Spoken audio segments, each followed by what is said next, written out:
Alright, so let's talk about using the product rule.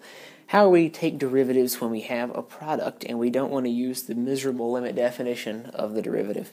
So if we recall the product rule, and if you are shaky on some of these rules and what their formulas are, go ahead and check out my video on derivative rules that will show up earlier in this derivatives playlist for Cal 1, the Cal 1 series videos. The product rule states that f times g prime is just f prime g plus f g prime, or because of the commutative properties of addition and multiplication, you could also write it as f g prime plus g plus f prime g, or any way you want. It really doesn't matter, just so long as you've got a sum with f and g on each side, and one of them is prime on one side and the opposite is prime on the other. That's all that really matters. So we're just going to use the f prime g plus fg prime format for this one here. So this is the product rule. This is great. This is not hard. We've got our information that we need here. So let's go ahead and get started. What function would I like to evaluate? I would like to evaluate a really simple function. F of x equals x squared 3x. Alright, so f of x equals x squared times 3x. This is the function we're going to evaluate. So let's go ahead and talk about what our f and our g are. Well, our f is going to be this first function here, this first part of the function, the x squared, the first thing that we are multiplying. And then our g is going to be this second one over here, the 3x. So we can say that f is equal to x squared and g is equal to 3x. Awesome. So, not hard, pretty cool little information for us here. Now we've got this, let's talk about what we need to do. Well, let's set it up. We said that f times g prime is just, and let's make that actually look like a bloody g. F times g prime is just f prime g plus f g prime, right? So, let's go ahead and write this out that way. F prime g, well, that's going to be f prime,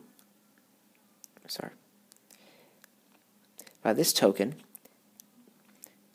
f prime of x equals f prime. So x squared prime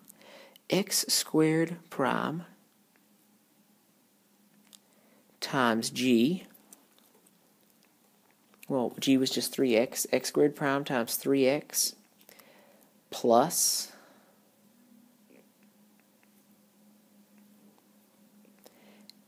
f times g prime.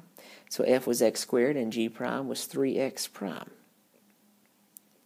So now we need to evaluate each of these pieces. So what is x squared prime? What is 3x? What is x squared and what is 3x prime? Well, x squared, these are going to stay the same. X squared stays x squared, 3x stays 3x. So we're multiplying these things here. Now we need to figure out, these are the things that stay the same. But now in blue ink, let's figure out what x squared prime is. Well, we just use the, we're just going to use the,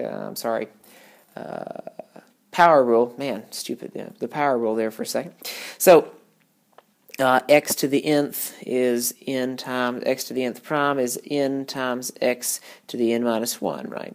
So by that token, we should probably have by now memorized that x squared prime is always just 2x, okay? So we have 2x times 3x plus x squared times 3x prime. Well, 3x prime, we're just using two rules here, the constant times the function rule, which says that c times f prime is equal to c times f prime.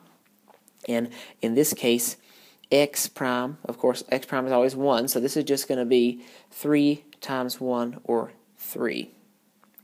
So we have x squared times 3 here. So what is our final answer? Well, this is just going to turn into 2x times 3x. Well, that's just 6x squared plus x squared times 3, so 3x squared. 6x squared plus 3x squared. So 6x squared plus 3x squared, that's just 9x squared. So our final derivative is 9x squared. So x squared times 3x, using the product rule, we can determine that it is 9x squared. The prime of it is 9x squared. And that's all there is to this.